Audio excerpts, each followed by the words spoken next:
আজকে আমার লাঞ্চ নিয়ে বসে পড়েছি। আমার গলাটা এরকম লাগছে, আসলে প্রচণ্ড ঠান্ডা লেগেছে জানো তো। রাত্রিবেলা ডিউটি যাই তো ট্রেনে অটোতে, সেই জন্য হাওয়াটা লেগে ঠান্ডা লেগে গেছে।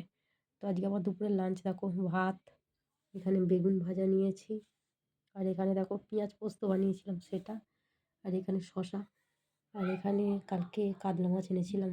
তো কাতলা মাছ আলু দিয়ে একটু মাখা মাখা ঝোল করেছি। আর একটা জিনিস দেখে তোমাদের দেখাই, দাও এক মিনিট। এই লাইটটা দেখো, এখানে আজকে একটা জিনিস এনেছি, দেখবে।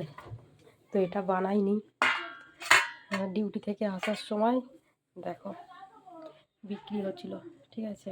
তো দেখে খুব ভালো লাগলো, 4 পিস ছিল, এই দুটোই বড় বড় ছিল। তো নিয়ে এলাম, নিয়ে এসে এগুলোকে ফ্রাই করবো বলে মশলা মাখিয়ে রেখে দিয়েছি। তো আমি করব না, ও এসে করবে। তো এই দুটোর দাম কত হতে পারে তোমরা বলো তো দেখি, কে কে বলতে পারো দেখি, বলো। কী মাছ সেটা তো বুঝতেই পারছো। তো ঠিক আছে, তোমরাও সবাই লাঞ্চ করে নাও, আমিও করে নিই। সবাইকে শুভ দুপুরের শুভেচ্ছা।